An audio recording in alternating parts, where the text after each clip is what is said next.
So years ago, I had a friend who came to me. She had a dilemma. She has one of those government jobs where you have job security forever.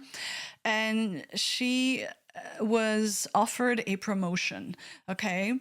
And she had this huge dilemma about taking that promotion for many reasons. One of them is that if I don't do that, maybe a down the way, down the path, I'm going to be judged for not taking that promotion.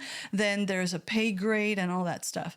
So she comes to me with that dilemma, and I start to ask her questions. And I said, why are you conflicted here about making the decision? And she said, well, I love my job right now. And what I love the most is the people that I'm working with. And also, the new job, she would have to be on the phone more, something that she hates. It's something that I dislike as well. It's a question of hearing issues, but for her, it's even worse. She absolutely hates picking up the phone and talking on the phone. She would never talk for more than just a few minutes. So the thing is that I start to ask her questions, and I said, well, you're answering your own questions here. You're saying that you love your current job, you love the people, you love the routine that you get from it. And now they put this carrot in front of you, this temptation, right? And you're like, hey, this is destabilizing my current state where I'm really good. I'm feeling good. I'm in my natural element. Everything is fine. My life is great. And I said, you've got your answer right there. The idea of taking that job is destabilizing you. So don't take it. So she did not take it. And a few months later, she called me, which is already a huge deal. And she said, and this sounds like a made up story, but it's not. So she called me and she said, you remember that job that I didn't take? And I said, I do. Well, the woman who actually took the promotion, she went there, and now the job doesn't exist anymore. They eliminated it. And I can't remember the details of what happened, but that job didn't exist anymore. And the issue is that my friend, she realized that if she had taken that promotion, now not only would she have lost what she actually appreciated and liked, which was, her old position with all these people and the routine, but now she would be completely, in no man's land, because she couldn't have gone back, because of course somebody else would have taken her place. So this is, an issue with our value system and the decisions that we make based on the money that we're going to make. And there is a question of pragmatism that is valid, but the problem here is that we should make decisions based on, first of all, doing something that is motivating. This is what the hero is all about. This is what archetypes are really about, okay? What the hero is there to do for you is to really bring to your awareness what it is that really motivates you, what engages you, what is going to summon your energies.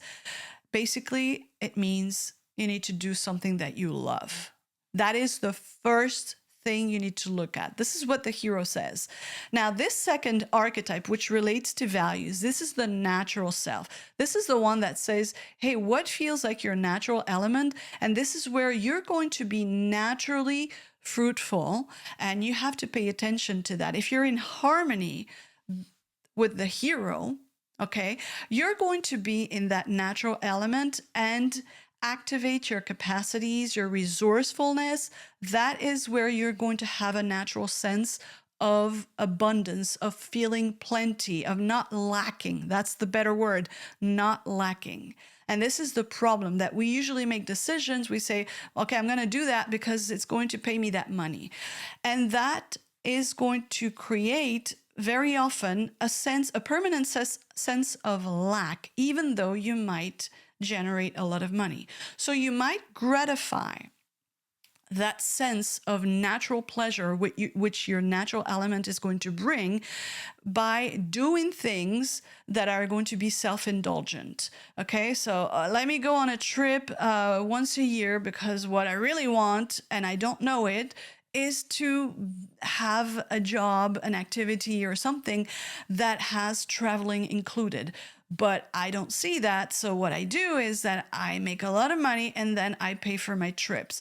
But all along the way, I'm going to feel a sense of lack that is always going to be there, no matter how much money I make. Because what I really want is to have a full immersion in that kind of sensation of traveling, being in another place, of expanding my horizons. Okay, so this is what is interesting about archetypes. They're going to tell you that there's a point that will tell you that you're going to need to have that simple pleasure, simple gratification, and you don't pay attention to that. You're going to compartmentalize everything. Of course, we can't do what we love. Be serious, Well, that is the battle of the hero. The hero is fighting against everything that the world already has for you. And it's telling you, pay attention to what actually motivates you, because life has a lot of stuff. If you're not motivated, you're not going to have the life inside of you. You're not going to live fully. You're not going to fulfill your potential, because you're not going to be pushing yourself and discovering more about your capacities. And the next one, the natural builder, is saying, hey, what is your natural element? What is it? What is the benefit, the fruits of what you're doing that gives you like a simple pleasure? That is going to, for maybe it's joy. The joy of being in a field of expression that you love, that's going to give you that sense. And that's going to make you feel more or less of a sense of lack. That's going to be true abundance. Now, it doesn't mean that you don't look at, the pragmatic stuff of life. It's not about discarding money altogether. It's about having a value system that is more than just looking at money, for example, and material stuff. There's something behind what money means. Maybe it's freedom. Maybe what you want is freedom. And so what you do is that, you have that job, for example, it pays a lot of money, and then you're going to jump off planes because you want to have a sense of, freedom and pushing yourself. That's the hero archetype. Maybe that's what you're looking for. That's what is going to gratify you and give you a sense that you're actually in harmony with your true nature. And that is what is going to bring you stability, something that only money cannot do. Only money. It's not about rejecting money altogether. Don't do that. Don't do that. But this is, how to understand the function of value system. What are your preferences? So there is a fine line between total self-indulgence and having an understanding of what is your natural element. So imagine a tiger, for example. A tiger is a predator. A tiger needs to eat, survive. So that's the hero archetype. So if a tiger is not in its natural element, it's not going to exercise its muscles. You think it's just about food? A tiger can be caged.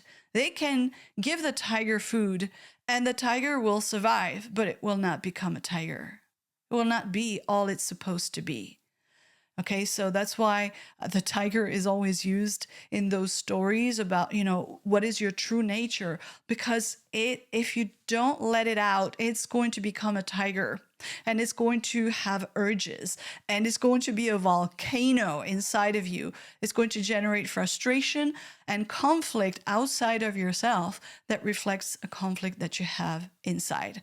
So, looking at your references, your values, it's very important. And this is what archetypes do. They're going to tell you, hey, what is it that you need to pay attention to understand, and put it in the right order.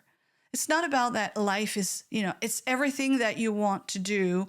I just want to be able to do what I want, all that I want. No, it's not all of life is going to be about that. But let's make this the first criteria. Is this actually motivating me? Because, life is going to pass you by, and you're like getting more and more a sense of being dead inside, because you're not doing something. You're not being a person that has, that is being challenged, that is discovering more, that is feeling alive, that is experiencing life as full. Okay, that's what archetypes are going to give you. They're going to give you a sense of, hey, pay attention to this and then this one. And to have a life that is full and complete, we're going to look at all of the archetypes, but they each have their function. And what we do is live a life where everything is like separate, compartmentalized. Okay, I'm going to gratify my sense of pleasure, on Saturday night or once a year or things like that. That's what we do. That's the way that we usually live, normal people. We don't think in terms of how can we put it all together. And that's what I try to do with archetypes. Anyway, I just wanted to talk about that today. Thank you so much for watching. I'll see you next time.